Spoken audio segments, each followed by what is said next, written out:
এই যে গাইস দুপুরবেলা চলে এসেছি মাছ ধরতে, এই যে ছিপ নিয়ে চলে এসেছি। আর আমার একটা বন্ধু এসছে, ওই যে দেখতে পাচ্ছ, এ মাছ ধরতে পারে না, তাই একে শেখাবো। আর এই যে আমাদের বাড়ির পাশে এই পুকুরে যাব, চলো মাছ ধরা যাক। আজকে ভেবেছিলাম ঘুম থেকে খুব দেরি করে উঠবো, তা পাখিদের কিচিরমিচিরে খুব তাড়াতাড়ি ঘুমটা ভেঙে গেল। তা যখন ঘুমটা ভেঙেই গেল তখন তাড়াতাড়ি উঠেই পড়ি, একটু বাইরেতে ঘুরে আসা হবে, মনটা ভালো লাগবে। তারপরে ঝটপট বিছানাটা গুছিয়ে নিলাম। গোছাতে গোছাতে ভাবছিলাম, আজকে অনেক দিন ধরে ভাবছিলাম মাছ ধরতে যাব, তা মাছ ধরতে যাওয়াই হচ্ছে না। তা যে ভাবলাম যাই হোক না কেন আজকে মাছ ধরতে যাবই, প্ল্যানটা করে নিলাম ঘর গোছাতে গোছাতে। তারপরে বিছানাটা গুছিয়ে এবার বাইরের দিকে আসলাম। বাইরের দিকে এসে দেখলাম আজকে ওয়েদারটা খুবই সুন্দর। আবার এইদিকে আমাদের বাড়ি ধানও চলে এসছে। কদিন ধরে বৃষ্টি হচ্ছিল বলে ধান আনতে পারিনি। তারপরে রাস্তার দিকে গেলাম হাঁটতে হাঁটতে ঘুরতে। বাড়িতে এসেই দেখি মা বিছানার উপরে চার মুড়িটা দিয়ে গেছে। তা খুব একটা কিছু না ভেবে তা চা মুড়িটা খেতে বসে পড়লাম। চা মুড়ি খেতে খেতে ভাবছিলাম যে মাছ ধরবো, কী দিয়ে মাছ ধরা যায়। তারপর একটা আইডিয়া আসলো যে ছিপ দিয়ে মাছ ধরলে ভালো হয়।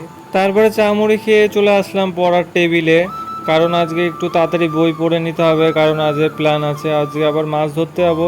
বই পড়ার পরে চলে আসলাম ভাত খেতে। আজকে আমাদের নিরামিষ রান্না করেছিল, দেখতে পাচ্ছ তোমরা। এই যে গাইস দুপুরবেলা চলে এসেছি মাছ ধরতে, এই যে ছিপ নিয়ে চলে এসেছি। আর আমার একটা বন্ধু এসছে, ওই যে দেখতে পাচ্ছ, এ মাছ ধরতে পারে না, তাই একে শেখাবো। আর এই যে আমাদের বাড়ির পাশে এই পুকুরে যাব, চলো মাছ ধরা যাক। এই যে গাইস কেঁচো দিয়ে মাছ ধরবো। কে কে কেঁচো দিয়ে মাছ ধরতে পারো আমাকে একটু কমেন্টে প্লিজ জানিও।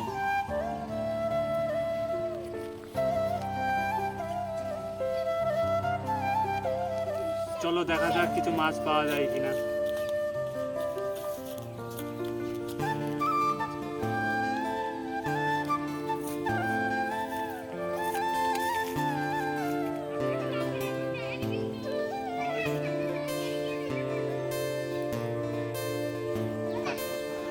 তারপর হঠাৎ দেখি 10-15 মিনিট বাদে একটা ছোট শোল মাছের বাচ্চা উঠেছে। আমরা তো সবাই দুজনে খুশি হয়ে গেছি যে একটা তো মাছ ধরতে পেরেছি, তাতে আমরা খুশি। এই যে গাইস বিকেলবেলা চলে এসেছি মাঠে কাজ করতে।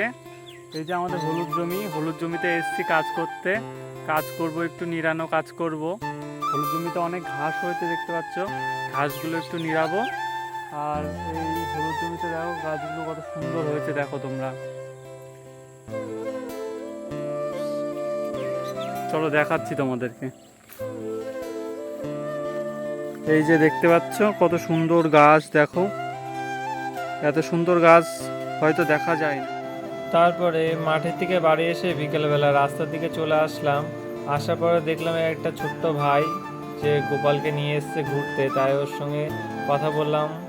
কথা বলে ও বললো আমি গোপালকে নিয়ে ঘুরতে এসেছি রাস্তায়। আমি বললাম ঠিক আছে চল, আমরা দুজন মিলে একসঙ্গে ঘুরি। আর এই যে আমাদের রাস্তা গ্রামের, দেখতে পাচ্ছ তোমরা সবাই।